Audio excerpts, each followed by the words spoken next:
Welcome back to Playground Chronicles, where we dive deep into the legends of childhood. Today, we're cracking the case of one of the toughest lawmen of 80s animated scene, Baldwin P. Vess, aka Bulletproof, the fearless leader of the C.O.P.S organization. From cartoons to action figures, we're pulling up his full case file, so buckle up because this one's going to be crime-fighting awesome. It was 1988. Action cartoons were at their peak, and the Deke Entertainment, the minds behind the Inspector Gadget Real Ghostbusters, brought us C.O.P.S, a futuristic law enforcement team battling crime in Empire City. The show is actually inspired by Hasbro's G.I. Joe, and just like its military counterpart, it was paired with a toy line. Leading this elite crime-fighting unit was none other than Baldwin P. Bulletproof Vess, a federal agent taken down by a criminal explosion, only to come back stronger, outfitted with a cybernetic torso and an unbreakable will to stop crime. Bulletproof wasn't just a nickname.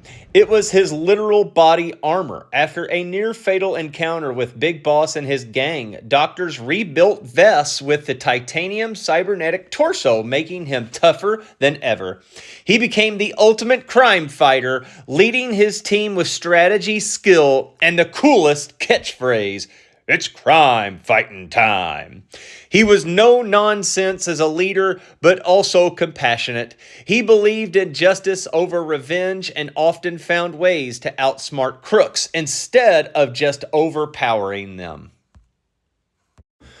Bringing Bulletproof to life was deep, commanding voice of Ken Ryan.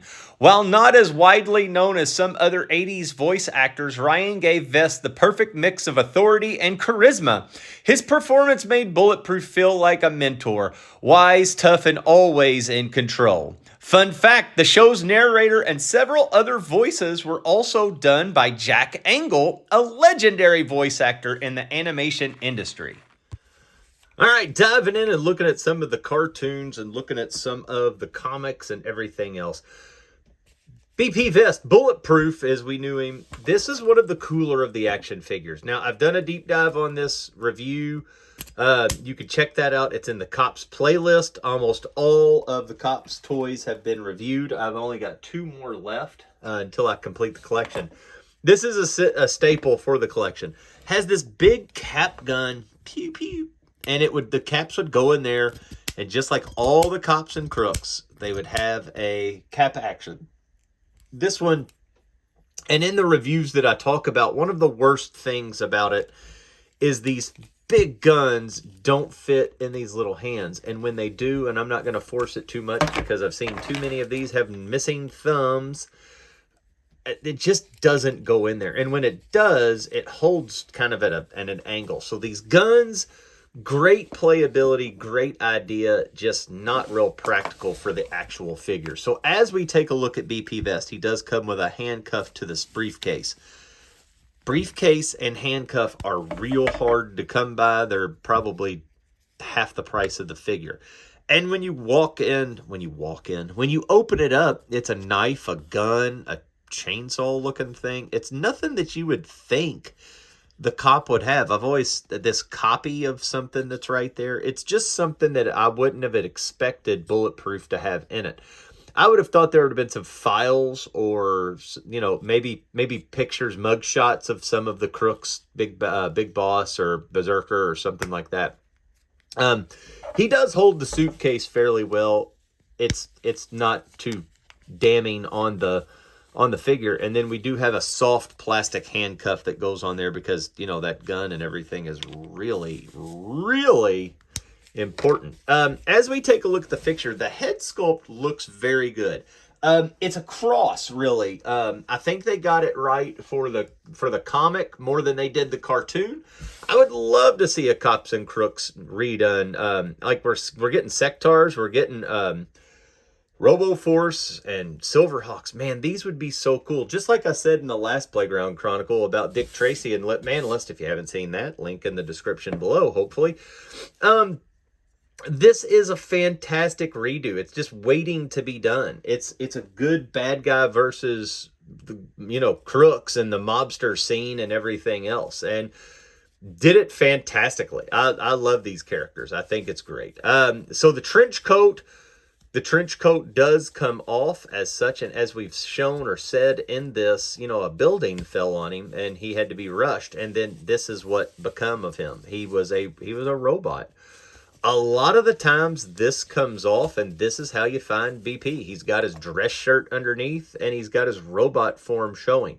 I never, as a child, ever in my life took that coat off. I don't know why. But to me, it was just assumed and known in my world of playing. I didn't need to show his ripped pants that were holding on to the gyros and stuff on his legs. I didn't need to have the double-breasted tied shirt that a sheriff has. I loved the Inspector Gadget. I loved the Dick Tracy feel of BP Vest having this cloak on. I think he looks more, it's a bad word, but I think he looks more gangster with this on. And you get to tie it, which is cool in the front as such. I know you can't see it, but it's hard to tie and have it in the frame there, but we did it. Look at that, barely. I don't know. To me, I wish it had littler guns, but it looks so cool. He's one of the coolest characters there are. It was really written, really done well. The cartoon was great. This was awesome. He's a must-have for your C.O.P.S collection, and for any 80s person growing up, this was a really adorable cartoon. So if you've never watched the cartoon, give it a watch. It doesn't stand up today. It's kind of goofy, but running on the treadmill or doing something like that, cooking dinner, it's fun to have in the background. All right, let's go learn some more about BP Vest. Of course, an 80s hero was only as legendary as his action figure. Hasbro released the C.O.P.S and Crooks toy line in 1988, and Bulletproof had one of the coolest figures of them all, as seen in the review previously.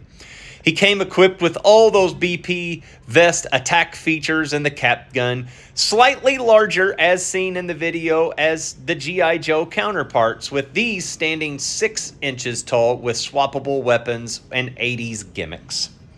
Though C.O.P.S only lasted one season with 65 episodes, its legacy carried on. Imagine that, 65 episodes for one season. Bulletproof and his team returned in comic books, VHS releases, and a cult following that still remembers these crime-fighting legends. In 1993, the show was rebranded as Cyber Cops for rerun, introducing a new generation to Empire City's finest. And while Bulletproof never got a modern reboot, his influence lives on the cybernetic heroes and action-packed law enforcement characters to this day. If you had his figure, watched the shows, or just loved 80s crime-fighting cartoons, let us know in the comments.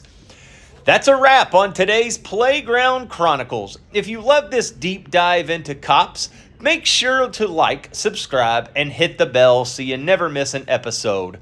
Got a favorite hero or toy from the past? Drop it in the comments. We might just feature it in an upcoming episode. Until then, it's crime fighting time, and peace out, home skillets. Have a great day.